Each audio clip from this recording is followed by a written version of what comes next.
that was the idea. So I came back to China and say, I want to resign from my school. You were a teacher? I was a teacher.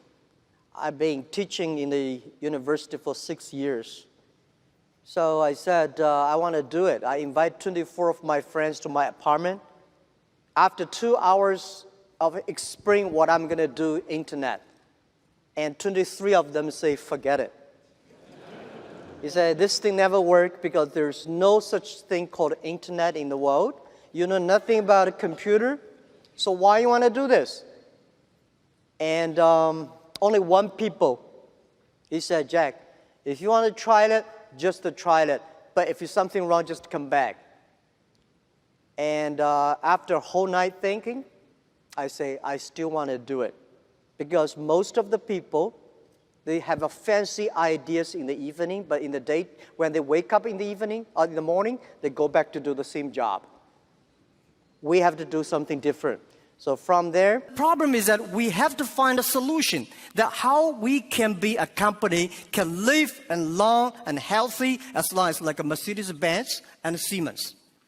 If an industry cannot live more than 3 years, if all the companies cannot live happily for 3 years, this industry is never become the mainstream. This industry can never become the D economy. So what we want to do is that how we can find this solution. The world is changing so fast. Most people don't realize what is IT, what is internet. We are moving very, very fast to data technology. IT technology and data technology, it's not a technology difference. It's the difference of people, the way people think, the way people deal with the world. We don't know what the world will look like in 30 years. And we don't know what the data will look like. But we are sure that the whole world in the next 30 years will be changed. If the first and the second innovation and technology revolution relieve or liberate the human strength, the physical strength, this revolution release and liberate the strength of a human brain, the innovation. The future world, we believe, will be connected, not by oil, not by other things, but by data. The future world, the business is C2B, not B2C. C2B is consumer to business, not business to consumer. Because you have a lot of data, because of the data, the manufacturer must do customized things. Otherwise, manufacture will be very difficult. In the future, all the manufacturers, they make the machines. The machines can not only produce the products, the machines must talk. The machine must think. And the machine is not going to be supported by oil, by electricity. The machine is going to be supported by data. The future world, business will not focusing on the size. Business will not focus on standardization and the power. They will focused on the flexibility, nimbleness, customization, and user friendliness. And also, I strongly believe the future world, we are going to have a lot of women leaders because in the future, people not only focus on the muscles, powers, they focus on wisdom, they focus on careness and responsibility.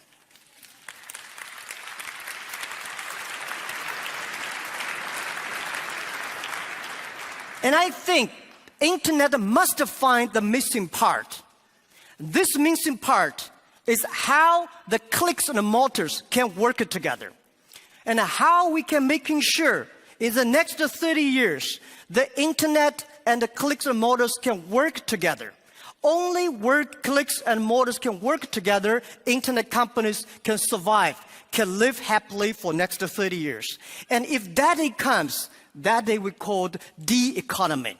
And it's not a digital economy, which I called data economy.